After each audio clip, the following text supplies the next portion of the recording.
When you walk into Rose Easton's original gallery space, opening the door, you are met with a funky, slightly sordid or even soiled atmosphere.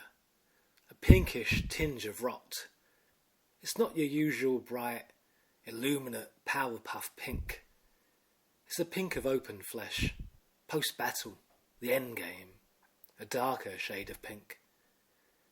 Which is semiotically confirmed as you're confronted by a repeating motif of screaming female mouths. It was fitting to find out then that these ceiling-based fluorescent tube lights themselves are ones used to sell meat, specifically designed for butchers. These lights highlight the shelf life of flesh, rendering luscious, red marbled tones to look fresher for consumer manipulation. I'm reminded of a conversation with a butcher I once had in Sainsbury's, who, painting chicken thighs with a yellow juice, I asked him, "Excuse me, mate, what are you doing?" And he told me he was using a yellow dye, as these were corn-fed chickens. And this trick was obviously manipulating customers to think that when chickens eat a ton of corn, it turns their flesh yellow. The manipulation Eva is performing on us, then, is the manipulation in narratives of pain and possible pleasure. Horror tropes are what slap you across the face. And upon inspection of each of the 6 drawings, a few stand out differently. Several show the saliva from the mouth in a trapped focus. The camera is paused, and we see that this woman's head has been wrapped in cellophane, a gagging of clear plastic. The screams of suffocation seem apparent in 3 of the drawings. The others, maybe from before or after. The narrative is slightly fragmented. The attacker may have been murderous in his intentions, but it could also be a lover who's been asked to perform a risky sexual act in consent. But I'm not sure I quite fully believe that. The minimal aspects to me scream abuse, literally. But maybe that is also social conditioning itself through these aesthetic tropes. The use of charcoal dust, applied with makeup brushes, as Emily Labarge's excellent press release states, is expertly used. This technique holds an equivocative, almost dialectical, strange, analogue aesthetic. It's almost like the drawings hold photographic, hand-drawn dot matrices. It's quite hard to describe. As we discuss art, we, as a culture, must acknowledge that sometimes we have to use metaphorical language to describe other metaphorical language. One where the written word describes a completely differing language of the visual. They are stunning pieces and can mesmerise you as you get in close, especially if you consider yourself an aesthete. These analogue material screenshots are taken from the famous shower scene in Hitchcock's Psycho. The narrational, material and historical links forging a strength in the overall composition of the installation. And this is what I meant by the possible pleasure I mentioned earlier. The pleasure that is enacted by the attacker, or possible lover. Their own cathartic gratification for enacting such violence is another layer of possible meaning. Eva has done a fine job with this show. The levels of information balance and leave enough intellectual rigour and material to keep you thinking, looking, and getting that grey matter wanting to talk about what you're experiencing and what you're enjoying. And maybe that is also a part of its appeal, that this engaging experience reels you into its disturbing motifs. My next ramble takes me to the Chisenhale to see Sphere Music by Grant Mooney. The cold greets you as you enter the large exhibition space of the Chisenhale. Large propellers or turbine wings greet you placed on the floor, where in fact what they are giant, just over human-sized fan blades, though we are left to our imaginations to assume what these blades could be used for. Due to their size, some industrial operation is indeed obvious. Some giant fans for a large cooling system for a mall in Dubai, or fans used in a deep underground research facility. The fan's job is not specified, and not that it's wholly relevant, as tools generally in shifting air systems is Mooney's prerequisite. I should state, I always read the literature last. I wish to use my brain to enjoy the resonances of what I'm greeted by, rather than being told what things are.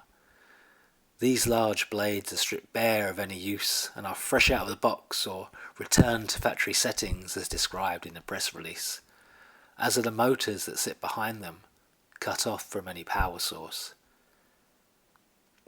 The fan blades are piled into 2 sets of 3 and 1 set of 2, pulling the 2 sets of blades needed for each motor into 3 piles.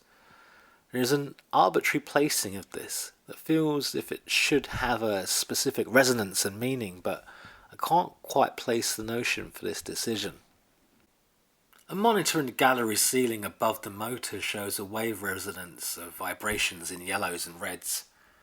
A graphic quality continuously shifting in vibration and tone.